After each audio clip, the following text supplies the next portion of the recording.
सर्वशक्तिमान परमेश्वरका वचनहरूको वाचन संग्रह। देह धारणको रहस्य 1।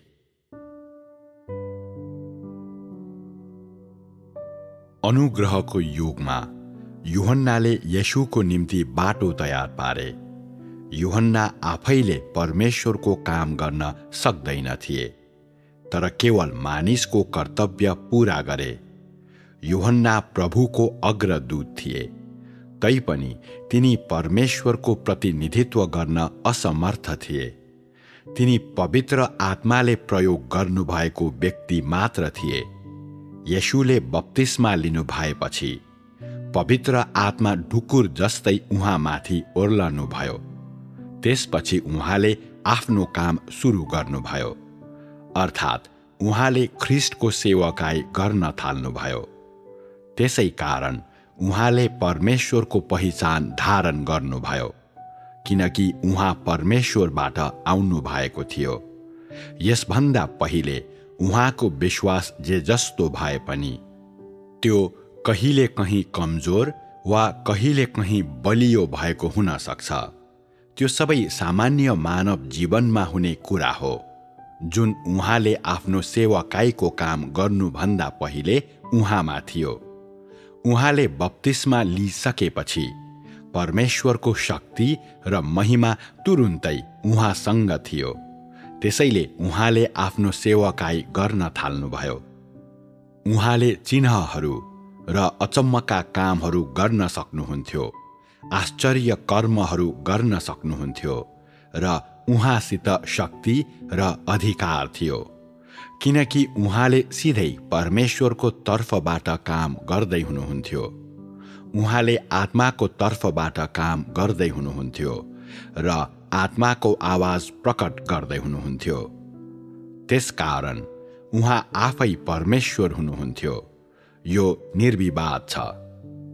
यूहन्ना त्यस्तो व्यक्ति थिए जसलाई पवित्र आत्माले प्रयोग गर्नुभएको थियो। तिनले परमेश्वरको प्रतिनिधित्व गर्न सक्दैन थिए, न त तिनले परमेश्वरको प्रतिनिधित्व गर्नु सम्भव नै थियो। यदि तिनले त्यसो गर्ने इच्छा गरेका भए पवित्र आत्माले तिनलाई त्यसो गर्ने अनुमति दिनुहुने थिएन, किनकि तिनले त्यो काम गर्न सक्दैन थिए जुन परमेश्वर आफैले पूरा गर्न चाहनुहुन्थ्यो। हुन सक्छ तिनमा मानिसको इच्छाका धेरै कुराहरू थिए वा विचलित पार्ने केही कुरा थियो। कुनै पनि परिस्थितिमा तिनले सिधै परमेश्वरको प्रतिनिधित्व गर्न सक्दैन थिए। तिनका गल्तीहरू र मूर्खताहरूले तिनी आफैलाई मात्र प्रतिनिधित्व गर्थे, तर तिनको काम भनेको पवित्र आत्माको प्रतिनिधि हुनु थियो। तापनि तिनका सबै कुराले परमेश्वरको प्रतिनिधित्व गर्थे भनेर तैँले भन्न सक्दैनस्। के तिनको विचलन र गल्तीले पनि परमेश्वरको प्रतिनिधित्व गर्न सक्थ्यो? मानिसको प्रतिनिधित्व गर्दा गल्ती गर्नु सामान्य कुरा हो, तर यदि कसैले परमेश्वरको प्रतिनिधित्व गर्दा गल्ती गर्छ भने के उसले परमेश्वरको अनादर गर्दैन? के यो पवित्र आत्माको विरुद्ध ईश्वर निन्दा हुने छैन र? पवित्र आत्माले मानिसलाई हल्का साथ परमेश्वरको स्थानमा खडा हुने अनुमति दिनुहुन्न, चाहे ऊ अरूद्वारा उच्च पारिएको नै किन नहोस्। यदि ऊ परमेश्वर होइन भने ऊ अन्त्यसम्म स्थिर बस्न सक्दैन। पवित्र आत्माले मानिसको इच्छा अनुसार कुनै व्यक्तिलाई परमेश्वरको प्रतिनिधित्व गर्ने अनुमति दिनुहुन्न। उदाहरणका लागि पवित्र आत्माले नै यूहन्नाको बारेमा साक्षी दिनुभएको थियो र तिनी येशूका निम्ति बाटो तयार पार्ने व्यक्ति हुन् भनी पवित्र आत्माले नै तिनलाई प्रकट गर्नुभएको थियो। तर तिनीमाथि गरिएको पवित्र आत्माको काम राम्ररी निर्धारित गरिएको थियो। येशूको निम्ति बाटो तयार पार्ने व्यक्ति हुनु, उहाँको निम्ति बाटो तयार पार्नु भनेर मात्रै यूहन्नालाई भनिएको थियो। भन्नु पर्दा पवित्र आत्माले तिनलाई बाटो तयार पार्ने काममा मात्र समर्थन गर्नुभयो र तिनलाई त्यो काम मात्र गर्ने अनुमति दिनुभयो। तिनलाई अरू कुनै काम गर्न दिइएन। यूहन्नाले एलियाको प्रतिनिधित्व गर्थे र तिनले बाटो तयार पार्ने एक अगमवक्ताको प्रतिनिधित्व गरे। पवित्र आत्माले तिनलाई यसमा समर्थन गर्नुभयो। जबसम्म तिनको काम बाटो तयार पार्ने थियो, पवित्र आत्माले तिनलाई समर्थन गर्नुभयो। तापनि यदि तिनले आफू परमेश्वर हुँ भनेर दाबी गरेका भए र तिनी मुक्तिको काम पूरा गर्न आएका हुन् भनेका भए पवित्र आत्माले तिनलाई अनुशासनमा राख्नुहुने थियो। यूहन्नाको काम जति नै महान भए पनि र त्यसलाई पवित्र आत्माले समर्थन गर्नुभएको भए पनि तिनको काम सीमाहीन थिएन। मानिलिउँ पवित्र आत्माले साँच्चै तिनको कामलाई समर्थन गर्नुभएको भए पनि तिनलाई दिइएको शक्ति बाटो तयार पार्ने कामसम्म मात्र सीमित थियो। तिनले अरू कुनै पनि काम पटक्कै गर्न सकेनन्, किनकि तिनी बाटो तयार पार्ने यूहन्ना मात्र थिए, येशू थिएनन्। त्यसकारण पवित्र आत्माको गवाही महत्त्वपूर्ण हुन्छ। तर पवित्र आत्माले मानिसलाई जुन काम गर्ने अनुमति दिनुहुन्छ त्यो अझ महत्त्वपूर्ण हुन्छ। के यूहन्नाले त्यति बेला ठुल्ठुला साक्षी पाएका थिएनन् र? के तिनको काम पनि महान थिएन र? तर तिनले गरेको कामले येशूको कामलाई उछिन्न सकेन, किनकि तिनी पवित्र आत्माले प्रयोग गर्नुभएको मानिसभन्दा बढी केही थिएनन् र सिधै परमेश्वरको प्रतिनिधित्व गर्न सक्दैनथिए। त्यसैले तिनले गरेका काम सीमित थियो। तिनले बाटो तयार पार्ने काम गरिसकेपछि पवित्र आत्माले अब तिनको गवाहीलाई समर्थन गर्नु भएन। तिनीबाट कुनै नयाँ काम भएन। परमेश्वर आफैले काम सुरु गर्नु भएपछि तिनी गए। केही व्यक्तिहरू हुन्छन् जो दुष्ट आत्माले सताइएका हुन्छन् र डरलाग्दो आवाजमा कराउँदै भन्छन्, म ईश्वर हुँ। तापनि अन्त्यमा उनीहरू प्रकट हुन्छन्, किनकि उनीहरूले जसको प्रतिनिधित्व गर्छन् त्यसमा तिनीहरू गलत हुन्छन्। उनीहरूले शैतानको प्रतिनिधित्व गर्दछन् र पवित्र आत्माले तिनीहरूलाई सुन्नुहुन्न। तैँले आफूलाई जति नै उच्च पारे पनि वा त जति नै बल लगाएर कराए पनि त सृष्टि गरिएको एक प्राणी मात्र होस् र त शैतानको होस्।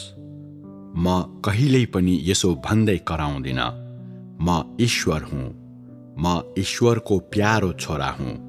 तर मैले गर्ने काम भनेको परमेश्वरको काम हो। के म चिच्याउनु पर्छ? उच्च पारिनु पर्ने कुनै आवश्यकता छैन। परमेश्वरले आफ्नो काम आफै गर्नुहुन्छ र उहाँलाई कुनै व्यक्तिको दर्जा वा सम्मानजनक पदवी दिन मानिसको सहमति चाहिँदैन। उहाँको कामले उहाँको पहिचान र प्रतिष्ठाको प्रतिनिधित्व गर्दछ। बप्तिस्मा लिनु अघि के येशू स्वयं परमेश्वर हुनुहुन्न थियो र? के उहाँ परमेश्वरको देहधारी शरीर हुनुहुन्न थियो र? निसन्देह उहाँले साक्षी प्राप्त गर्नु भएपछि मात्र उहाँ परमेश्वरका एक्लै पुत्र बन्नुभयो भनी भन्न सकिँदैन। उहाँले आफ्नो काम सुरु गर्नुभन्दा धेरै अघिदेखि नै के येशूको नाउँको कुनै मानिस थिएन र? तैँले नयाँ बाटोहरू बनाउन वा आत्माको प्रतिनिधित्व गर्न सक्दैनस्। तैँले आत्माको काम वा उहाँले बोल्नुहुने वचनहरूलाई व्यक्त गर्न सक्दैनस्। आफैले परमेश्वरको काम गर्न त असमर्थ छस् र आत्माको काम गर्न पनि त असमर्थ नै छस्। परमेश्वरको बुद्धि, चमत्कार, अथाहपन र उहाँको स्वभावको सम्पूर्णता, जसबाट परमेश्वरले मानिसलाई सजाय दिनुहुन्छ, यी सबै तेरो व्यक्त गर्ने क्षमतादेखि बाहिर छन्। यसैले परमेश्वर हुँ भनेर दाबी गर्ने प्रयास गर्नु व्यर्थ हो। तँसँग केवल नाउँ मात्र हुनेछ र कुनै पनि सार हुँदैन। परमेश्वर स्वयं आउनु भएको छ, तर कसैले उहाँलाई चिन्दैनन्। तापनि उहाँ आफ्नो काममा लागिरहनुहुन्छ। र आत्माको प्रतिनिधित्व गर्दै त्यसो गर्नुहुन्छ। तैँले चाहे उहाँलाई मानिस भन् वा परमेश्वर, प्रभु भन् वा ख्रिस्ट वा उहाँकी बहिनी भन्, त्यसले कुनै फरक पार्दैन। तर उहाँले गर्नुहुने काम आत्माको हो र यो कामले स्वयं परमेश्वरको प्रतिनिधित्व गर्दछ। मानिसले उहाँलाई जसरी सम्बोधन गरे पनि उहाँले त्यो वास्ता गर्नुहुन्न। के नाउँले उहाँको काम निर्धारित गर्न सक्छ? तैँले उहाँलाई जसरी सम्बोधन गरे पनि जहाँसम्म परमेश्वरको कुरा छ, उहाँ परमेश्वरका आत्माको देहधारी शरीर हुनुहुन्छ। उहाँले आत्माको प्रतिनिधित्व गर्नुहुन्छ र आत्माद्वारा स्वीकृत हुनुहुन्छ। यदि तैँले नयाँ युगको लागि बाटो बनाउन वा पुरानोलाई अन्त्य गर्न वा नयाँ युगमा प्रवेश गर्न वा नयाँ काम गर्न सक्दैनस् भने त परमेश्वर कहलिन सक्दैनस्। पवित्र आत्माद्वारा प्रयोग गरिएको मानिसले पनि परमेश्वर स्वयंको प्रतिनिधित्व गर्न सक्दैन। त्यस्तो मानिसले परमेश्वरको प्रतिनिधित्व गर्न सक्दैन भन्ने मात्र होइन, तर उसले गर्ने कामले पनि सिधै परमेश्वरको प्रतिनिधित्व गर्न सक्दैन। अर्को शब्दमा भन्ने हो भने मानव अनुभवलाई प्रत्यक्ष रूपमा परमेश्वरको व्यवस्थापनमा राख्न सकिँदैन र यसले परमेश्वरको व्यवस्थापनको प्रतिनिधित्व गर्न सक्दैन।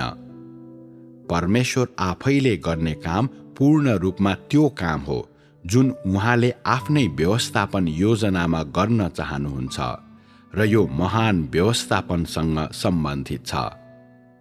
मानिसले गर्ने काममा तिनीहरूको व्यक्तिगत अनुभव मिसिएको हुन्छ।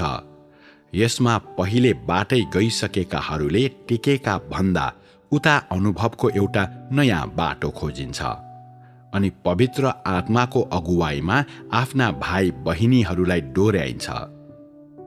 यी मानिसहरूले आफ्ना अनुभवहरू वा आत्मिक मानिसहरूको आत्मिक लेखनहरू प्रदान गर्छन्। यी मानिसहरू पवित्र आत्माद्वारा प्रयोग गरिएका भए पनि उनीहरूले गर्ने काम 6000 वर्षको महान योजनाको व्यवस्थापन कार्यसित सम्बन्धित हुँदैनन्। उनीहरू केवल ती हुन् जो उनीहरूले गर्न सक्ने कामहरू समाप्त नभएसम्म वा उनीहरूका जीवन समाप्त नभएसम्मका निम्ति पवित्र आत्माले विभिन्न कालखण्डमा पवित्र आत्माको प्रवाहमा मानिसहरूलाई अगुवाई गर्नका निम्ति खडा गर्नुभएको हुन्छ। उनीहरूले गर्ने काम परमेश्वर स्वयंका निम्ति बाटो तयार पार्नु वा पृथ्वीमा परमेश्वर स्वयंको व्यवस्थापनको एक खास पक्षलाई निरन्तरता दिनु मात्र हो। उनीहरू आफैमा यी मानिसहरू उहाँको व्यवस्थापनको ठूलो काम गर्न असमर्थ हुन्छन्। न त उनीहरूले नयाँ तरिकाहरू निकाल्न सक्छन्, अझ थोरैले मात्र परमेश्वरको पहिलेका युगका सबै कार्यहरूलाई टुङ्गोमा पुर्याउन सक्छन्। यसैले उनीहरूले गर्ने कार्यले केवल सृष्टि गरिएको प्राणीले आफ्नो कार्य पूरा गर्नुलाई मात्र प्रतिनिधित्व गर्दछ र परमेश्वर आफैले आफ्नो सेवकाई गर्नुहुने कुरालाई प्रतिनिधित्व गर्न सक्दैन, किनकि उनीहरूले गर्ने काम परमेश्वर आफैले गर्नुहुने काम जस्तो हुँदैन। नयाँ युगमा प्रवेश गर्ने काम भनेको परमेश्वरको स्थानमा रहेर मानिसले गर्न सक्ने काम होइन। यो काम परमेश्वर स्वयंले बाहेक अरू कसैले गर्न सक्दैन। मानिसले गर्ने सबै कामहरू सृष्टि गरिएको प्राणीको रूपमा उसले निभाउने आफ्नो कर्तव्य मात्र हुन् र पवित्र आत्माद्वारा प्रेरित भएर वा ज्ञान प्राप्त गरेपछि मात्र यो गरिन्छ। यी मानिसहरूले प्रदान गर्ने मार्ग निर्देशनमा पूर्ण रूपमा मानिसलाई दैनिक जीवनमा अभ्यास गर्ने र उसले कसरी परमेश्वरको इच्छा अनुरूप व्यवहार गर्नुपर्छ भन्ने देखाउनु हो। मानिसको कामले न त परमेश्वरको व्यवस्थापनलाई सम्मिलित गर्दछ न आत्माको कामलाई प्रतिनिधित्व गर्दछ। उदाहरणको लागि विटनेस ली र वाचम्यान नीको काम भनेको बाटो देखाउनु थियो। बाटो नयाँ होस् वा पुरानो, त्यो काम बाइबलमै रहेको सिद्धान्तमा आधारित थियो।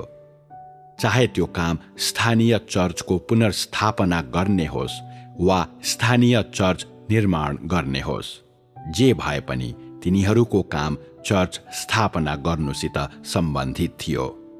तिनीहरूले जुन काम अघि बढाए त्यो येशू र उहाँका प्रेरितहरूले अधुरो छोडेका वा अनुग्रहको युगमा थप विकास नभएको काम थियो। तिनीहरूले त्यो कामलाई पुनर्स्थापित गरे जुन येशूले त्यस बेलाको उहाँको काममा उहाँको पछि आउने पुस्ताहरूलाई गर्न भनी अराउनु भएको थियो। जस्तै उनीहरूका शिर ढाक्ने, बप्तिस्मा लिने, रोटी भाँच्ने वा दाख मद्य पिउने। यो भन्न सकिन्छ कि तिनीहरूको काम बाइबल पालन गर्दै जानु र बाइबलभित्र बाटाहरू खोज्नु थियो। तिनीहरूले कुनै पनि प्रकारको नयाँ प्रगति गरेनन्। त्यसकारण तिनीहरूको काममा केवल बाइबलभित्रका नयाँ बाटाहरू साथै अझ राम्रो र अझ बढी यथार्थवादी अभ्यासहरूलाई पत्ता लगाउने कार्यलाई मात्रै देख्न सकिन्छ। तर तिनीहरूको काममा परमेश्वरको वर्तमान इच्छा भेट्टाउन सकिँदैन। परमेश्वरले अन्त्यको दिनमा गर्न चाहनु भएका नयाँ काम भेट्टाउने कुरा परै जाओस्, किनकि तिनीहरूले हिँडेका बाटो अझै पनि पुरानो नै थियो। त्यसमा कुनै नवीकरण थिएन र कुनै प्रगति थिएन। तिनीहरूले येशूको क्रुसीकरणलाई समाति राखे, मानिसहरूलाई पश्चाताप गर्न र उनीहरूका पापहरू स्वीकार गर्न लगाउने अभ्यासलाई पालना गरे। अनि जो आखिरीसम्म स्थिर रहन्छ त्यसले उद्धार पाउनेछ र पुरुष स्त्रीको शिर हो। पत्नीले आफ्नो पतिको आज्ञा पालन गर्नुपर्छ भन्ने भनाइलाई नै पालना गरिरहे र अझ बढी परम्परागत धारणा पालन गर्दै दिदी बहिनीहरूले प्रचार गर्नु हुँदैन, तर आज्ञा पालन मात्र गर्नुपर्छ भनी भने। यदि यस्तो प्रकारको नेतृत्वलाई निरन्तरता दिइएको भए पवित्र आत्माले कहिल्यै पनि नयाँ कामहरू गर्न, मानिसहरूलाई नियमहरूबाट छुटकारा दिन वा तिनीहरूलाई स्वतन्त्रता र सुन्दरताको क्षेत्रभित्र लैजान सक्नुहुने थिएन। त्यसकारण युगलाई परिवर्तन गर्ने कामको यो चरणमा परमेश्वर आफैले काम गर्नु र बोल्नु आवश्यक हुन्छ। अन्यथा कसैले पनि उहाँको सट्टामा त्यसो गर्न सक्दैन। अहिलेसम्म यस प्रवाहदेखि बाहिर गरिएको पवित्र आत्माका सबै काम ठप्प भएका छन् र पवित्र आत्माद्वारा प्रयोग भएका व्यक्तिहरूको आफ्नो प्रासङ्गिकतालाई हराएका छन्।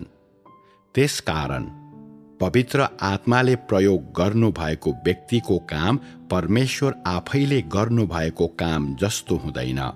उनीहरूका पहिचानहरू र उनीहरूले जसको लागि काम गर्छन् ती पनि त्यस्तै फरक हुन्छन्, किनभने पवित्र आत्माले गर्न चाहनु भएको काम फरक हुन्छ र काम गर्ने अरूलाई फरक फरक पहिचान र दर्जाहरू दिइन्छ। पवित्र आत्माले प्रयोग गर्नुहुने मानिसहरूले पनि केही नयाँ काम गर्न सक्दछन् र पहिलेको युगमा गरिएका केही कामहरूलाई हटाउन सक्दछन्। तर उनीहरूले जे गर्छन् त्यसले नयाँ युगमा परमेश्वरको भित्री स्वभाव र इच्छा प्रकट गर्न सक्दैनन्।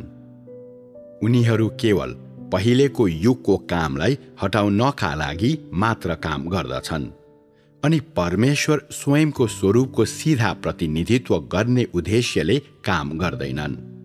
यसैले उनीहरूले जति नै पुराना अभ्यासहरू रद्द गरे पनि वा जति नयाँ अभ्यासहरू लागू गरे पनि तिनीहरूले मानिसको र सृष्टि गरिएका प्राणीहरूको नै प्रतिनिधित्व गर्दछन्। तापनि जब परमेश्वर आफैले काम गर्नुहुन्छ, उहाँले खुल्लम खुल्ला पुरानो समयका अभ्यासहरू रद्द भएको घोषणा गर्नुहुन्न वा नयाँ युगको सुरुवात भएको भनी प्रत्यक्ष रूपमा घोषणा गर्नुहुन्न। उहाँ आफ्नो काममा प्रत्यक्ष र स्पष्ट हुनुहुन्छ। आफूले गर्न चाहेको काम गर्न उहाँ स्पष्ट हुनुहुन्छ, अर्थात् उहाँले गर्नुभएको काम उहाँले प्रत्यक्ष रूपमा प्रकट गर्नुहुन्छ। उहाँले सुरुमा चाहनु भएको जस्तै आफ्नो अस्तित्व र स्वभाव प्रकट गर्दै आफ्नो काम प्रत्यक्ष रूपमा गर्नुहुन्छ। जब मानिसहरूले यसलाई हेर्छन्, उहाँको स्वभाव र त्यसरी उहाँको काम पनि विगतका युगहरूको भन्दा फरक हुन्छ। तापनि परमेश्वर स्वयंको दृष्टिकोणबाट यो केवल उहाँको कार्यको निरन्तरता र थप विकास मात्रै हो। जब परमेश्वर आफैले काम गर्नुहुन्छ, उहाँले आफ्नो वचन प्रकट गर्नुहुन्छ र सिधै नयाँ काम ल्याउनुहुन्छ। यसको विपरीत जब मानिसले काम गर्दछ, यो जानी जानी र अध्ययन मार्फत हुन्छ, वा यो ज्ञानको विस्तार हो र अरूको काममा आधारित अभ्यासको प्रणालीबद्धता हो। भन्नुको अर्थ मानिसले गरेको कामको सार भनेको स्थापित व्यवस्था पालन गर्नु हो र नयाँ जुत्ता लगाएर पुरानो बाटोमा हिँड्नु हो। यसको अर्थ पवित्र आत्माले प्रयोग गर्नुभएका मानिसहरू हिँड्ने बाटो पनि परमेश्वर आफैले सुरु गर्नुभएको कुरामा निर्मित हुन्छ भन्ने हो। त्यसैले यी सबै कुरालाई विचार गर्दा मानिस अझै मानिस नै हो र परमेश्वर पनि परमेश्वर नै हुनुहुन्छ। जसरी इसहाक प्रतिज्ञाद्वारा अब्राहमको निम्ति जन्मेका थिए, त्यसरी नै यूहन्ना पनि प्रतिज्ञामा नै जन्मेका थिए। तिनले येशूका लागि बाटो बनाए र धेरै काम गरे, तर तिनी परमेश्वर थिएनन्, बरु तिनी अगमवक्ताहरूमध्ये एक थिए, किनकि तिनले केवल येशूको निम्ति बाटो मात्रै तयार पारे। तिनको काम पनि महान थियो र तिनले बाटो तयार पारेपछि मात्र येशूले आधिकारिक रूपमा आफ्नो काम सुरु गर्नुभयो। सारांशमा भन्नुपर्दा तिनले केवल येशूका निम्ति परिश्रम मात्रै गरे र तिनले गरेको काम येशूको सेवाका लागि गरिएको काम थियो। तिनले बाटो तयार पारिसकेपछि येशूले आफ्नो काम सुरु गर्नुभयो, जुन काम नयाँ, अझ ठोस र विस्तृत थियो। यूहन्नाले कामको सुरुको भाग मात्रै गरे, त्यो नयाँ कामको धेरै जसो भाग येशूले नै गर्नुभयो। यूहन्नाले पनि नयाँ काम त गरे, तर नयाँ युग सुरुवात गर्ने व्यक्ति तिनी थिएनन्। यूहन्ना प्रतिज्ञाद्वारा जन्मेका थिए र तिनको नाउँ स्वर्गदूतले राखेका थिए।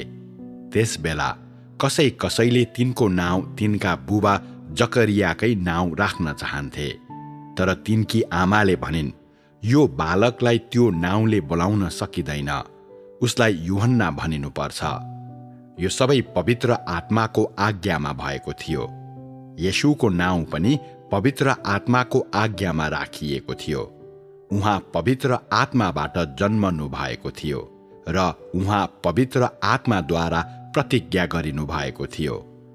येशू परमेश्वर, ख्रिस्ट र मानिसको पुत्र हुनुहुन्थ्यो, तर यूहन्नाको काम पनि ठूलो थियो भने तिनलाई किन परमेश्वर भनिएन? येशूले गर्नुभएको काम र यूहन्नाले गरेको काम बीचको वास्तविक भिन्नता के थियो? के त्यसको एकमात्र कारण यूहन्नाले येशूका निम्ति बाटो तयार पारेकोले हो? कि तिनी परमेश्वरद्वारा पहिलेबाटै नियुक्त गरिएकोले गर्दा हो? यूहन्नाले पनि पश्चाताप गर, किनभने स्वर्गको राज्य नजिकै छ भनेर भनेको भए पनि र तिनले पनि स्वर्गको राज्यको सुसमाचार प्रचार गरेको भए पनि तिनको काम त्योभन्दा अघि बढेन। तिनले केवल सुरुवात मात्र गरे। यसको विपरीत येशूले नयाँ युगको थालनी गर्नुभयो र पुरानोलाई अन्त्य गर्नुभयो, तर उहाँले पुरानो करारको व्यवस्था पनि पूरा गर्नुभयो। उहाँले गर्नुभएको काम यूहन्नाको भन्दा महान थियो र त्यति मात्र होइन, उहाँ सारा मानव जातिलाई उद्धार गर्न आउनुभयो। उहाँले त्यो चरणको काम पूरा गर्नुभयो। यूहन्नाको कुरा गर्ने हो भने तिनले बाटो मात्र तयार पारे। तिनको काम महान थियो। तिनका वचनहरू धेरै थिए र तिनको पछि लाग्ने चेलाहरू धेरै थिए। तैपनि तिनको कामले मानिसलाई एउटा नयाँ सुरुवातमा ल्याउनु भन्दा बढी केही गरेन। मानिसले तिनीबाट कहिले पनि जीवन वा बाटो वा गहिरा सत्यताहरू प्राप्त गरेन। न मानिसले तिनीबाट परमेश्वरको इच्छाको बुझाइलाई नै प्राप्त गर्न सक्यो। यूहन्ना एक महान अगमवक्ता थिए, जसले येशूको कामका लागि नयाँ आधार खोलिदियो र चुनिएकाहरूलाई तयार गरे। तिनी अनुग्रहको युगका अग्रदूत थिए। त्यस्ता मामिलाहरूलाई तिनीहरूको सामान्य मानवीय उपस्थितिलाई हेरेर मात्र बुझ्न सकिँदैन। यो अझ बढी उपयुक्त पनि छ, किनकि यूहन्नाले पनि धेरै काम गरे अनि त्यसबाहेक तिनी पवित्र आत्माद्वारा प्रतिज्ञा गरिएका थिए र तिनको कामलाई पवित्र आत्माले समर्थन गर्नुभएको थियो। त्यस्तो भएकोले उनीहरूले गरेका कामद्वारा मात्र कसैले पनि उनीहरूका विशेष पहिचानको भिन्नतालाई छुट्याउन सक्दछ, किनकि कुनै व्यक्तिको बाहिरी रूप हेरेर उसको सार बताउन सक्ने कुनै उपाय छैन। न त मानिसले पवित्र आत्माको गवाही निश्चित गर्ने कुनै उपाय नै छ। यूहन्नाले गरेका काम र येशूले गर्नुभएको काम फरक र भिन्नै प्रकृतिका थिए। यसैबाट नै कसैले पनि यूहन्ना परमेश्वर थिए कि थिएनन् भनी निश्चित गर्न सक्दछ।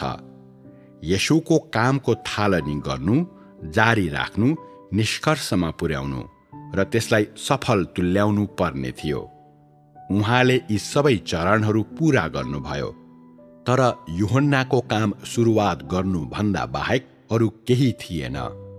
सुरुमा येशूले सुसमाचार प्रचार गर्नुभयो र पश्चातापको बाटो प्रचार गर्नुभयो र त्यसपछि मानिसलाई बप्तिस्मा दिन, बिरामीहरूलाई निको पार्न र भूतात्माहरू निकाल्न थाल्नुभयो। अन्त्यमा उहाँले मानव जातिलाई पापबाट छुटाउनुभयो र सम्पूर्ण युगका लागि आफ्नो काम पूरा गर्नुभयो। उहाँ मानिसलाई प्रचार गर्दै र स्वर्गको राज्यको सुसमाचार फैलाउँदै सबै ठाउँमा जानुभयो। यस सन्दर्भमा उहाँ र यूहन्ना एक समान हुनुहुन्थ्यो। भिन्नता यति मात्र थियो कि येशूले नयाँ युग सुरु गर्नुभयो र मानिसका निम्ति अनुग्रहको युग ल्याउनुभयो। उहाँको मुखबाट मानिसले अभ्यास गर्नुपर्ने वचनहरू र अनुग्रहको युगमा मानिसले हिँड्नुपर्ने बाटो आयो र अन्त्यमा उहाँले छुटकाराको काम समाप्त गर्नुभयो। यूहन्नाले यो काम कहिल्यै गर्न सक्दैन थियो।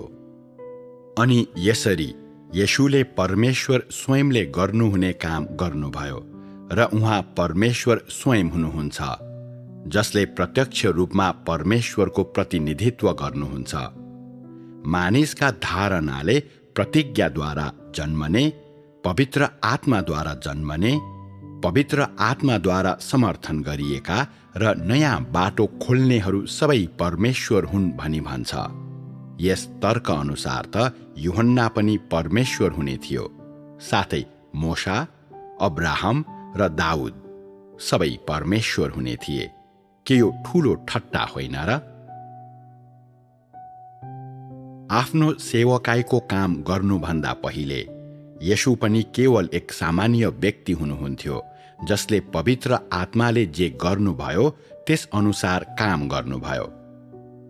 त्यति बेला उहाँलाई आफ्नो पहिचान थाहा भएको भए पनि वा नभएको भए पनि उहाँले परमेश्वरबाट आएका सबै कुरा पालन गर्नुभयो। उहाँको सेवकाई सुरु हुनुभन्दा अघि पवित्र आत्माले आफ्नो पहिचान कहिल्यै प्रकट गर्नु भएन। जब उहाँले आफ्नो सेवकाई थाल्नुभयो, तब मात्र उहाँले ती नियमहरू र ती व्यवस्थाहरू रद्द गर्नुभयो र उहाँले आधिकारिक रूपमा आफ्नो सेवाको काम सुरु गर्नुभएपछि मात्र उहाँका वचनहरू अधिकार र शक्तिले ओतप्रोत भए। उहाँले आफ्नो सेवाकाई सुरु गर्नुभएपछि मात्र उहाँले नयाँ युगको सुरुवात गर्नका लागि काम गर्नुभयो। यसभन्दा अघि 29 वर्षसम्म पवित्र आत्मा उहाँभित्र लुकेर रहनुभयो, जुन अवधिमा उहाँले केवल एक मानिसको प्रतिनिधित्व गर्नुभयो र उहाँ परमेश्वरको पहिचान विहीन हुनुहुन्थ्यो। परमेश्वरको काम उहाँको काम र उहाँको सेवकाई सँगै सुरु भयो। कुनै मानिसले उहाँलाई नचिने पनि उहाँले आफू भित्रको योजना अनुसार काम गर्नुभयो र उहाँले गर्नुभएको काम स्वयं परमेश्वरको प्रत्यक्ष प्रतिनिधित्व थियो। त्यसबेला येशूले आफ्नो वरपरका मानिसहरूलाई सोध्नुभयो, तिमीहरू म को हुँ भनी भन्दछौ? तिनीहरूले जवाफ दिए, तपाईँ अगमवक्ताहरूमध्ये सबैभन्दा महान र हाम्रा उत्कृष्ट चिकित्सक हुनुहुन्छ, र कोहीले भने तपाईँ हाम्रा प्रधान पूजाहारी हुनुहुन्छ, र त्यस्तै अरू सबै किसिमका उत्तरहरू दिए। कतिजनाले त उहाँ यूहन्ना नै हुनुहुन्छ, उहाँ एलिया नै हुनुहुन्छ भनी भने। त्यसपछि येशू सिमोन पत्रुसतर्फ फर्कनुभयो र सोध्नुभयो, म को हुँ भनी तिमी भन्दछौ? पत्रुसले जवाफ दिए, तपाईँ जीवित परमेश्वरको पुत्र ख्रिस्ट हुनुहुन्छ। त्यस बेलादेखि मानिसहरूले उहाँ परमेश्वर नै हुनुहुन्छ भनी जाने। जब उहाँको पहिचान प्रकट भयो, त्यसबारे सबैभन्दा पहिले थाहा पाउने पत्रुस नै थिए र तिनको मुखबाट यो बोलिएको थियो। तब येशूले भन्नुभयो, तिमीले भनेको कुरा मासु र रगतले होइन, तर मेरा पिताले प्रकट गर्नुभयो। उहाँको बप्तिस्मापछि अरूलाई यो थाहा नभए पनि उहाँले गर्नुभएको काम परमेश्वरको तर्फबाट थियो। उहाँ आफ्नो काम गर्न आउनुभयो, उहाँको पहिचान प्रकट गर्नु होइन। पत्रुसले यसबारे बोलेपछि मात्र उहाँको पहिचान खुल्लम खुल्ला जानियो। उहाँ स्वयं परमेश्वर हुनुहुन्छ भनी तैँले नजाने पनि जब समय आयो तब उहाँले आफ्नो काम थाल्नुभयो। अनि तँलाई यो कुरा थाहा नभए पनि उहाँले पहिले जस्तै आफ्नो काम गर्दै जानुभयो। यदि तैँले यसलाई अस्वीकार गरिस् भने पनि उहाँले आफ्नो काम गर्नुहुने नै थियो र त्यो गर्ने समय भएपछि त्यो पूरा गर्नुहुने थियो। तर मानिसहरूले उहाँको देहलाई जान्न सकुन् भनेर होइन, बरु मानिसले उहाँको कामलाई स्वीकार गरोस् भनेर उहाँ आफ्नो काम र सेवाकाई गर्न आउनुभयो। यदि तैँले यो दिनको कामको चरण परमेश्वर स्वयंको काम हो भनी चिन्न असफल भइस् भने त्यो तँमा दर्शनको अभाव भएकोले गर्दा हो। अझै तँ यस चरणको कामलाई अस्वीकार गर्न सक्दैनस्, तँ यो पहिचान गर्न सक्दैनस् भन्दैमा त्यसले पवित्र आत्माले काम गरिरहनु भएको छैन वा उहाँको काम गलत छ भनी प्रमाणित गर्दैन। कोही छन् जसले बाइबलमा भएको येशूको कामसँग तुलना गर्दै वर्तमान कार्यको जाँच गर्दछन् र यस चरणको कामलाई अस्वीकार गर्न त्यसबाट देखिएको कुनै पनि अमेलहरूको प्रयोग गर्दछन्। के यो अन्धाको काम होइन र? बाइबलमा लेखिएका कुराहरू सीमित छन्, तिनले पूर्ण रूपमा परमेश्वरको कामको प्रतिनिधित्व गर्न सक्दैनन्। सुसमाचारका 4वटा पुस्तकहरूमा जम्मा 100 भन्दा कम अध्यायहरू छन्, जसमा सीमित संख्यामा घटनाहरू छन्, जस्तै येशूले अन्जीरको रुखलाई शराब दिनुभएको, पत्रुसले प्रभुलाई 3 पल्ट इन्कार गरेको, येशू उहाँको क्रुसको मृत्यु र पुनरुत्थानपछि चेलाहरू कहाँ देखा पर्नु भएको, उपवासको बारेमा सिकाउनु भएको, प्रार्थनाको बारेमा सिकाउनु भएको, सम्बन्ध विच्छेदको बारेमा सिकाउनु भएको, येशूको जन्म र वंशावली, येशूले चेलाहरू नियुक्त गर्नुभएको र यस्तै अरू। तापनि मानिसले ती कुरालाई धन जत्तिकै महत्त्व दिन्छ, तिनलाई आजको कामको विरुद्ध तुलना पनि गर्छ। तिनीहरू येशूले आफ्नो जीवनमा गर्नुभएका सबै कामहरू यति मात्र थिए, परमेश्वरले यति मात्र गर्न सक्नुहुन्थ्यो। त्योभन्दा बढी केही पनि गर्न सक्नुहुन्न थियो भनी विश्वास गर्छन्। के यो हास्यास्पद छैन र? पृथ्वीमा येशूले बिताउनु भएको समय 33.5 वर्ष थियो, अर्थात् उहाँ पृथ्वीमा 33.5 वर्षसम्म जिउनुभयो। यस समयको 3.5 वर्ष मात्र उहाँको सेवकाई गर्नुमा खर्च भयो। बाँकी समय उहाँले सामान्य मानव जीवन बिताउनुभयो। सुरुमा उहाँ सभाघरमा आराधना गर्न जानुहुन्थ्यो र त्यहाँ पूजाहारीहरूले गर्ने धर्मशास्त्रको व्याख्या र अरूको प्रचार सुन्नुहुन्थ्यो। उहाँले बाइबलको धेरै ज्ञान प्राप्त गर्नुभयो। उहाँ त्यस्तो ज्ञान सहित जन्मनु भएको थिएन र पढेर अनि सुनेर मात्र यो प्राप्त गर्नुभएको थियो। बाइबलमा स्पष्ट रूपमा लेखिएको छ कि उहाँले 12 वर्षको उमेरमा सभाघरका शिक्षकहरूलाई प्रश्न गर्नुहुन्थ्यो, प्राचीन अगमवक्ताहरूका भविष्यवाणीहरू कुन कुन थिए? मोशाको व्यवस्थाको विषयमा के भन्न सकिन्छ? पुरानो करार, मन्दिरमा पूजाहारीको पोसाक लगाएर परमेश्वरको सेवा गर्ने मानिसको बारेमा के भन्न सकिन्छ? उहाँले धेरै प्रश्नहरू सोध्नुहुन्थ्यो किनकि उहाँमा न त ज्ञान थियो न बुझाइ नै थियो। उहाँ पवित्र आत्माबाट जन्मनु भएको भए पनि उहाँ पूर्ण रूपमा सामान्य मानिस जस्तो जन्मनु भएको थियो। उहाँमा केही विशेष गुणहरू थिए, तैपनि उहाँ एक सामान्य मानिस नै हुनुहुन्थ्यो। उहाँको कद र उमेरको अनुपातमा नै उहाँको बुद्धि निरन्तर वृद्धि हुँदै गयो र उहाँले सामान्य मानिसको जीवनका चरणहरू पार गर्नुभयो। मानिसहरू कल्पनामा येशूले कुनै बाल्यावस्था र किशोरावस्थाको अनुभव गर्नु भएन। उहाँले जन्मने बित्तिकै 30 वर्षे मानिसको जीवन जिउन थाल्नुभयो र आफ्नो काम पूरा भएपछि उहाँ क्रुसमा टाँगिनुभयो। उहाँ सायद सामान्य मानिसको जीवनका चरणहरूबाट भएर जानु भएन। उहाँले न त अन्य मानिसहरूसँग खानपान गर्नुभयो न त सम्बन्ध स्थापना नै गर्नुभयो र उहाँको एक झलक पाउन समेत मानिसहरूलाई सजिलो थिएन। उहाँ सायद मति भ्रममा हुनुहुन्थ्यो जसले उहाँलाई देख्नेहरूलाई तर्साउनुहुन्थ्यो किनकि उहाँ परमेश्वर हुनुहुन्थ्यो। देहमा आउनुहुने परमेश्वर पक्कै पनि सामान्य मानिस जस्तो जिउनु हुन्न भन्ने विश्वास मानिसहरू गर्छन्।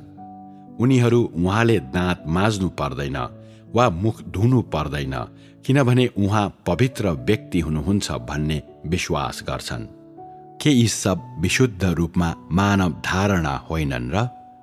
बाइबलले मानिसको रूपमा येशूले जिउनु भएको जीवनको बारेमा वर्णन गरेको छैन। उहाँको कामको मात्र वर्णन गरेको छ, तर त्यसले उहाँमा सामान्य मानवता थिएन वा 30 वर्षको हुनुभन्दा अघिसम्म उहाँले सामान्य मानव जीवन जिउनु भएन भनी प्रमाणित गर्दैन। उहाँले 29 वर्षको उमेरमा आफ्नो आधिकारिक काम सुरु गर्नुभयो, तर उहाँको त्यो उमेरभन्दा अघिको उहाँको सम्पूर्ण जीवनलाई तैँले खारिज गर्न सक्दैनस्।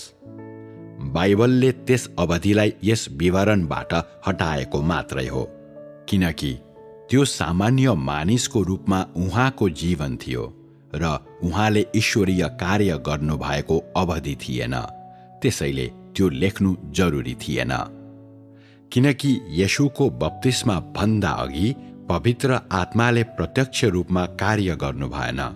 तर येशूले उहाँको सेवकाई गर्ने समय नआउन्जेल सामान्य मानिसको रूपमा जिउनुभयो।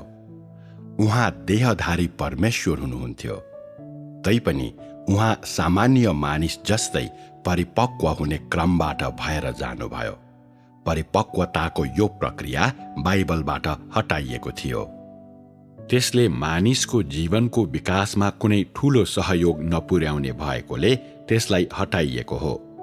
उहाँको बप्तिस्मा भन्दा अघिको अवधि लुकेको अवधि थियो, जुन बेला उहाँले कुनै चिन्ह र आश्चर्य कर्महरू गर्नु भएन। बप्तिस्मा पछि मात्र येशूले मानव जातिको छुटकारा, प्रशस्त र अनुग्रह सत्यता र प्रेम र दयाको सारा काम गर्न थाल्नुभयो। यस कामको सुरुवात निश्चित रूपमा अनुग्रहको युगको सुरुवात पनि थियो। यस कारणले गर्दा यसबारे लेखियो र वर्तमानसम्म हस्तान्तरण गरियो। त्यसले एउटा मार्ग खोल्नु थियो र अनुग्रहको युगमा र क्रुसको बाटोमा खुट्टा टेक्नका निम्ति सबैलाई सिद्धतामा ल्याउनु थियो। यो मानिसद्वारा लेखिएको विवरणबाट आएको भए पनि सबै कुरा सत्य तथ्य हो।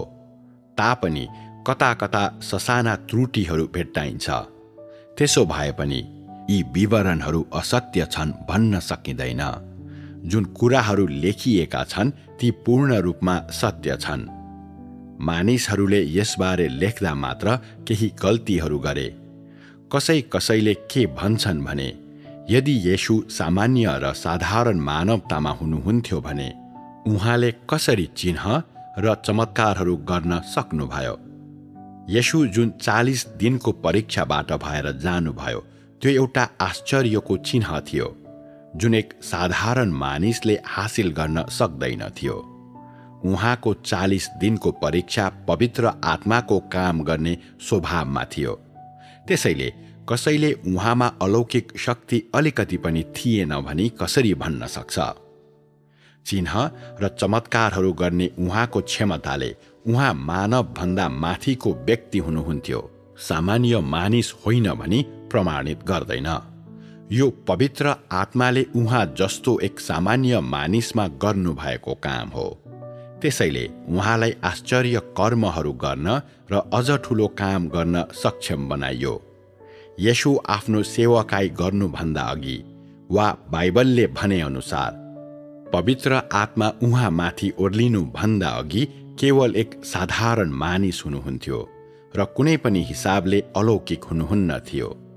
जब पवित्र आत्मा उहाँमाथि ओर्लनुभयो, अर्थात् जब उहाँले आफ्नो सेवकाईको काम सुरु गर्नुभयो, उहाँ अलौकिकताले भरिनुभयो।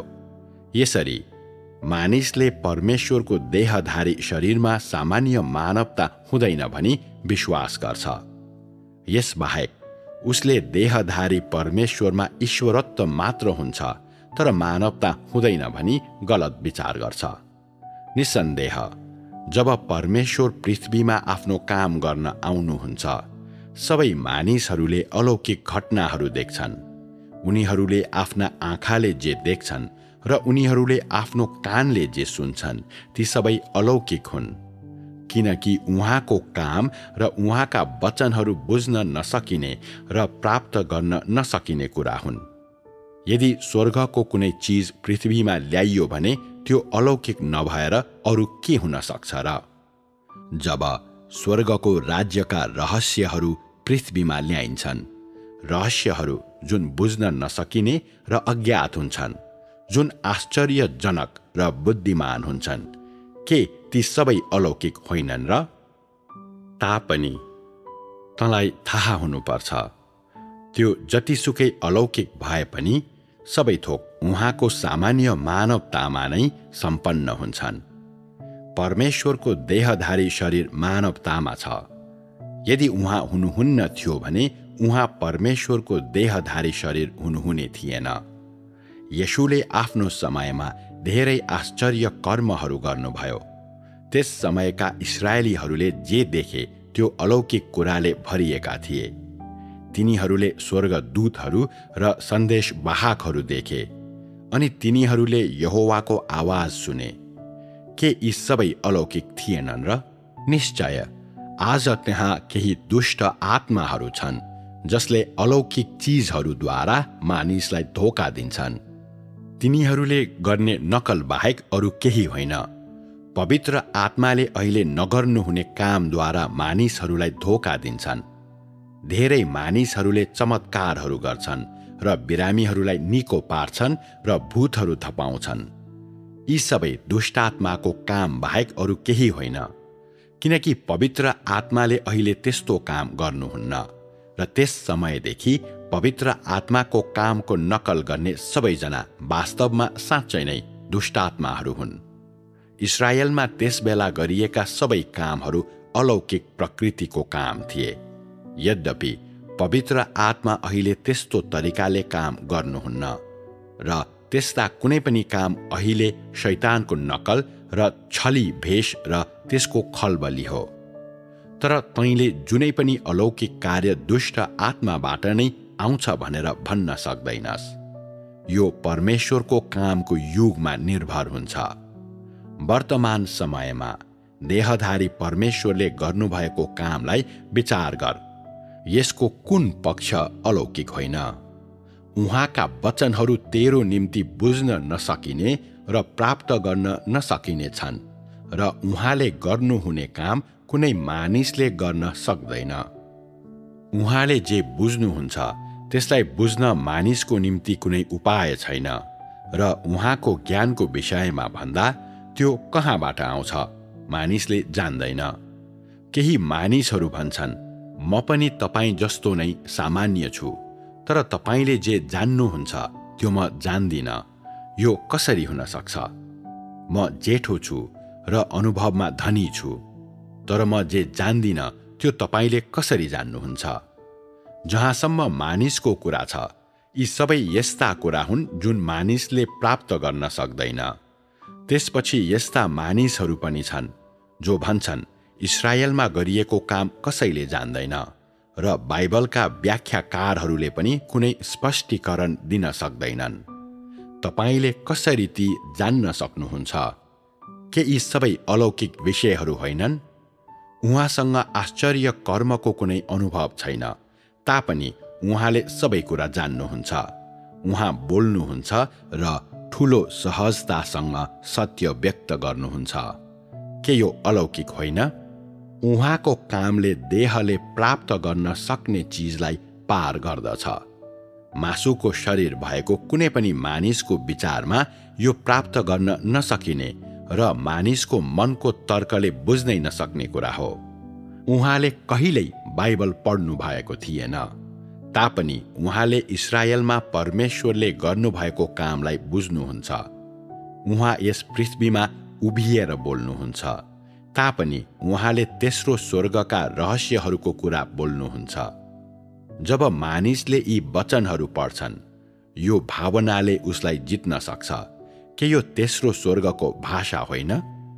के यी सबै मामिलाहरू सामान्य मानिसले हासिल गर्न सक्ने भन्दा बढी छैनन् र? त्यस समय जब येशू 40 दिन उपवास बस्नुभयो, के त्यो अलौकिक थिएन र? यदि त 40 दिनको उपवास सबै अवस्थाहरूमा अलौकिक हो, जो दुष्टात्माको काम हो भनी भन्छस् भने के तैँले येशूको निन्दा गर्दैनस् र? आफ्नो सेवकाई गर्नुभन्दा अघि येशू एक साधारण मानिस जस्तै हुनुहुन्थ्यो। उहाँ पनि पाठशाला जानुभयो, नत्र भने उहाँले कसरी पढ्न र लेख्न सिक्नुहुन्थ्यो र? जब परमेश्वर देह बन्नुभयो, आत्मा देहमा लुक्नु भएको थियो। यद्यपि एक सामान्य मानिस भएकोले उहाँ विकास र परिपक्वताको प्रक्रियाबाट भएर जानु आवश्यक थियो र उहाँको अनुभूति गर्ने क्षमता परिपक्व नहुन्जेल र उहाँले सबै कुरा बुझ्न सक्ने नहुन्जेल उहाँलाई एक साधारण मानिस मान्न सकिन्थ्यो। उहाँको मानवता परिपक्व भएपछि मात्र उहाँले आफ्नो सेवकाई गर्न सक्नुभयो। उहाँको सामान्य मानवता अपरिपक्व नभई र उहाँको विवेक कमजोर हुँदाहुँदै उहाँले आफ्नो सेवकाई कसरी गर्न सक्नुहुन्थ्यो र?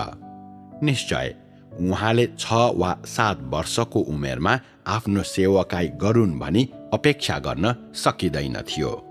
परमेश्वरले उहाँ पहिलोचोटि देह बन्नु भएको बेला किन आफैलाई खुलेआम प्रकट गर्नु भएन? किनभने उहाँको देहको मानवता अझै अपरिपक्व थियो। उहाँको देहको संज्ञानात्मक प्रक्रियाहरू र यस देहको सामान्य मानवता पूर्ण रूपमा उहाँको अधीनमा थिएनन्।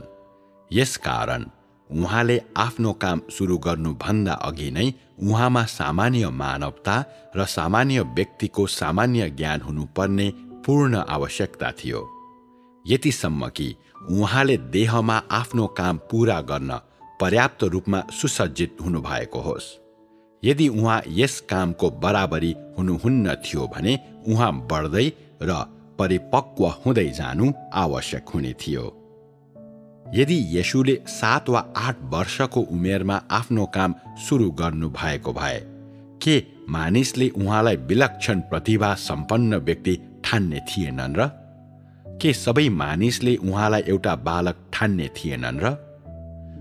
कसले उहाँलाई पत्याउन सकिने मान्ने थियो होला र? 7 वा 8 वर्षको बालक खडा हुने मञ्चभन्दा अग्लो हुँदैन। यदि ऊ त्यसको पछाडि खडा भयो भने के ऊ प्रचार गर्न योग्य हुन्छ? उहाँको सामान्य मानवता परिपक्व हुनुभन्दा अघि उहाँले कार्य गर्नु हुँदैन थियो। जहाँसम्म अझै अपरिपक्व नै रहेको उहाँको मानवताको कुरा छ, कामको राम्रो अंश प्राप्त गर्न सकिँदैन थियो। शरीरमा हुने परमेश्वरका आत्माको काम पनि त्यसका आफ्नै सिद्धान्तहरूद्वारा सञ्चालन हुन्छ। उहाँ सामान्य मानवतामा सुसज्जित हुनुभएपछि मात्र उहाँले काम गर्न सक्नुहुन्छ र पिताको कार्यभार लिन सक्नुहुन्छ। तब मात्र उहाँले आफ्नो काम सुरु गर्न सक्नुहुन्छ। उहाँको बाल्यकालमा येशूले पुरानो समयमा घटेका धेरै कुराहरूको बारेमा केही बुझ्न सक्नुहुन्न थियो र सभाघरका शिक्षकहरूलाई सोधेर मात्र उहाँले यो कुरा बुझ्न सक्नुभयो। यदि उहाँले बोल्न सिक्ने बित्तिकै आफ्नो काम सुरु गर्नु भएको थियो भने के उहाँले गल्ती नगर्नु सम्भव हुने थियो? परमेश्वरले कसरी गलत कदम चाल्न सक्नु सम्भव हुन्छ? तसर्थ जब उहाँ काम गर्न सक्षम हुनुभयो तब मात्र उहाँले आफ्नो काम सुरु गर्नुभयो। जबसम्म उहाँ यो काम गर्न पूर्ण रूपमा सक्षम हुनु भएन तबसम्म उहाँले कुनै काम गर्नु भएन। 29 वर्षको उमेरमा येशू पहिले नै परिपक्व हुनुहुन्थ्यो र उहाँले गर्नुपर्ने काम गर्न उहाँको मानवता पर्याप्त थियो। तब मात्र परमेश्वरका आत्माले उहाँमा आधिकारिक रूपमा काम गर्न थाल्नुभयो। त्यसबेला यूहन्नाले उहाँका निम्ति बाटो खोल्नलाई 7 वर्षसम्म तयारी गरेका थिए र तिनको काम सिद्ध्याएपछि तिनी झ्यालखानामा परे। त्यसपछि यो बोझ पुरै येशूमाथि आइपर्यो। यदि उहाँले यो काम 21 वा 22 वर्षको उमेरमा गर्नु भएको भए त्यो बेला उहाँमा मानवताको अझै कमी हुन्थ्यो। उहाँ भर्खर मात्र युवा वयस्क अवस्थामा प्रवेश गर्नुभएको हुनुहुने थियो र उहाँले बुझ्न नसक्ने धेरै कुराहरू हुने थिए। तब उहाँ नियन्त्रण गर्न असक्षम हुनुहुने थियो। येशूले उहाँको काम सुरु गर्नुभन्दा अघि नै यूहन्नाले आफ्नो काम समाप्त गरेको केही समय भइसकेको थियो, जुन बेला उहाँ अधबैँसे भइसक्नु भएको थियो। त्यस उमेरमा उहाँको सामान्य मानवता उहाँले गर्नुपर्ने कामका निम्ति पर्याप्त थियो। अब देहधारी परमेश्वरको पनि सामान्य मानवता छ र तुलनात्मक रूपमा उहाँको परिपक्वता तिमीहरू बीचका वृद्धको जति नभए पनि यो मानवता उहाँको यो कार्य गर्नका लागि पहिलेबाट नै पर्याप्त छ। आजको कामका परिस्थितिहरू पूर्ण रूपमा येशूको समयको जस्तै छैनन्। येशूले 12 प्रेरितलाई किन चुन्नुभयो? यो सबै उहाँको कार्यको समर्थनमा र त्यसमा मिलेर काम गर्नका निम्ति थियो। एकातिर त्यसबेला उहाँले आफ्नो कामको लागि जग बसाल्नु पर्थ्यो भने अर्कोतर्फ आउने दिनहरूका निम्ति उहाँले आफ्नो कामको जग बसाल्नु पर्ने थियो। त्यस बेलाको कामको आधारमा 12 प्रेरितहरू चुन्ने इच्छा येशूको थियो, किनकि यो परमेश्वर स्वयंको इच्छा थियो। उहाँले 12 प्रेरितहरू चुन्नु पर्छ र सबै ठाउँमा प्रचारको लागि डोर्याउनु पर्छ भन्ने विश्वास उहाँको थियो।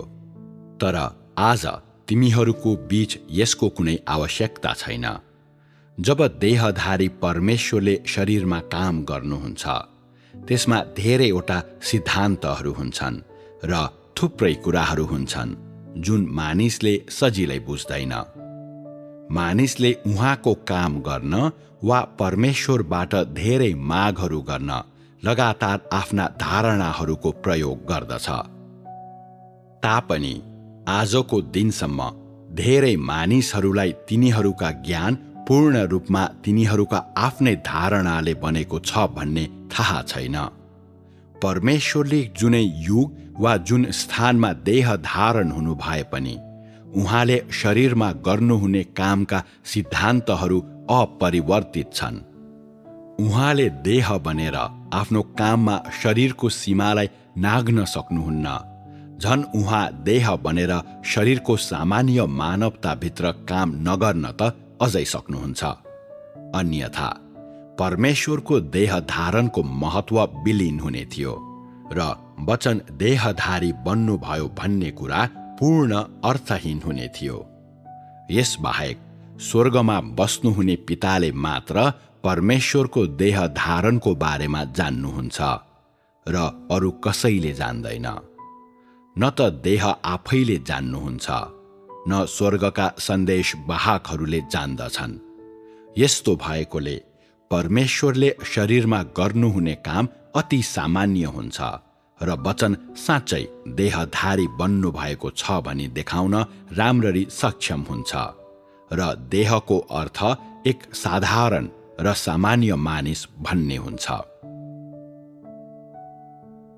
कसैलाई यस्तो लाग्न सक्छ, किन परमेश्वर आफैले यो युगको सुरुवात गर्नुपर्दछ? के कुनै सृष्टि गरिएको प्राणी उहाँको स्थानमा खडा हुन सक्दैन र? तिमीहरू सबैलाई थाहा छ कि परमेश्वर एउटा नयाँ युग सुरु गर्ने स्पष्ट उद्देश्यसहित देह बन्नुभयो र निश्चय जब उहाँ एउटा नयाँ युगमा प्रवेश गर्नुहुन्छ त्यसको साथमा उहाँले पहिलेको युगको अन्त्य गर्नुभएको हुनेछ। परमेश्वर सुरु र अन्त्य हुनुहुन्छ। उहाँ आफैले आफ्नो कामलाई गति दिनुहुन्छ। त्यसैले यो पहिलेको युगको अन्त्य गर्ने पनि स्वयं उहाँ नै हुनुपर्दछ। त्यो उहाँले शैतानलाई जित्नु भएको र संसारमा उहाँको विजयको प्रमाण हो। प्रत्येक चोटि जब उहाँले मानिसको माझमा काम गर्नुहुन्छ त्यो एक नयाँ लडाईँको सुरुवात हुन्छ। नयाँ कार्यको सुरुवात बिना स्वाभाविक रूपले पुरानोको अन्त्य भएको हुँदैन र जब पुरानोको अन्त्य भएको हुँदैन तब त्यो शैतानसँगको लडाईँ अझै समाप्त भएको छैन भन्ने कुराको प्रमाण हुन्छ। यदि परमेश्वर स्वयं आउनुहुन्छ र मानिस बीचमा नयाँ कामहरू गर्नुहुन्छ भने मात्र मानिसले शैतानको अधीनताबाट छुटकारा पाएर नयाँ जीवन प्राप्त गरी नयाँ सुरुवात गर्न सक्दछ। अन्यथा मानिस सदा सर्वदा पुरानो युगमा जिउनेछ र सधैँका लागि शैतानको पुरानो प्रभावमा जिउनेछ। परमेश्वरले अगुवाई गर्नुभएको हरेक युगमा मानिसको एक अंश स्वतन्त्र हुन्छ र यसरी मानिस परमेश्वरको काम सहित नयाँ युगतर्फ अघि बढ्छ। परमेश्वरको विजय हुनुको अर्थ उहाँलाई पछ्याउने सबैको विजय हो। यदि सृष्टि गरिएको मानव जातिलाई युगको अन्त्य गर्ने जिम्मेवारी दिइयो भने त्यो मानिस वा शैतानको दृष्टिकोणबाट हुन्छ र त्यो परमेश्वरको विरोध गर्नु वा उहाँलाई धोका दिनु भन्दा कम हुँदैन। त्यो परमेश्वरको आज्ञा पालन हुँदैन र मानिसले गर्ने काम शैतानको हतियार बन्दछ। यदि मानिसले परमेश्वर आफैले सुरु गर्नुभएको युगमा परमेश्वरको आज्ञा पालन गर्दछ भने मात्र शैतानलाई पूर्ण रूपले विश्वस्त तुल्याउन सकिन्छ, किनकि सृष्टि गरिएको प्राणीको कर्तव्य त्यही नै हो। त्यसकारण म भन्छु कि तिमीहरूले केवल उहाँलाई पछ्याउनु र आज्ञा पालन गर्नुपर्छ। त्योभन्दा बढी तिमीहरूले गर्नु पर्दैन। प्रत्येकले आफ्नो कर्तव्य पालन गर्नु र प्रत्येकले आफ्नो काम गर्नु भनेको यही नै हो। परमेश्वरले आफ्नै काम गर्नुहुन्छ र उहाँको खातिर मानिसले यो गरिदिनु आवश्यक छैन। न त उहाँ सृष्टि गरिएका प्राणीहरूको काममा नै सहभागी बन्नुहुन्छ। मानिसले आफ्नै कर्तव्य पूरा गर्छ र ऊ परमेश्वरको काममा सहभागी हुँदैन। यो मात्र आज्ञा पालन र शैतानको हारको प्रमाण हो। परमेश्वर आफैले नयाँ युग सुरु गर्ने काम समाप्त गर्नु भएपछि मानव जातिको बीचमा काम गर्न फेरि उहाँ आफै आउनुहुन्न। तब मात्र मानिसले आफ्नो काम गर्न र सृष्टि गरिएको एक प्राणीको रूपमा उसको काम पूरा गर्न आधिकारिक रूपमा नयाँ युगमा पाइला टेक्छ। यी नै ती सिद्धान्तहरू हुन् जसद्वारा परमेश्वरले काम गर्नुहुन्छ, जसलाई कसैले उल्लङ्घन गर्न सक्दैन। यस तरिकाले कार्य गर्नु मात्र समझदारी र व्यवहारिक हुन्छ। परमेश्वरको काम परमेश्वर आफैले गर्नुपर्छ। उहाँ नै हुनुहुन्छ जसले आफ्नो कामलाई गति दिनुहुन्छ र उहाँ नै हुनुहुन्छ जसले आफ्नो काम समाप्त गर्नुहुन्छ। उहाँले कामको योजना बनाउनुहुन्छ र उहाँ यसलाई प्रबन्ध गर्नुहुन्छ र अझ बढी उहाँ नै हुनुहुन्छ जसले कामलाई फलदायी बनाउनुहुन्छ। जसरी बाइबलमा भनिएको छ, आदि र अन्त्य म नै हुँ, म बिउ छर्ने र कटनी गर्ने हुँ। उहाँको व्यवस्थापन कार्यसित सम्बन्धित सबै कुरा परमेश्वर आफैले गर्नुहुन्छ। उहाँ 6000 वर्षे व्यवस्थापन योजनाको शासक हुनुहुन्छ। उहाँको स्थानमा रहेर कसैले पनि उहाँको काम गर्न सक्दैन र कसैले पनि उहाँको कामलाई समाप्त गर्न सक्दैन, किनकि उहाँ नै हुनुहुन्छ जसले सबै थोक आफ्नो हातले समात्नुहुन्छ। संसार सृष्टि गर्नु भएपछि उहाँले सारा संसारलाई उहाँको ज्योतिमा जिउनका निम्ति डोर्याउनुहुन्छ र उहाँले सम्पूर्ण युगलाई पनि समाप्त गर्नुहुन्छ। त्यसरी आफ्नो सम्पूर्ण योजनालाई सफल तुल्याउनुहुनेछ।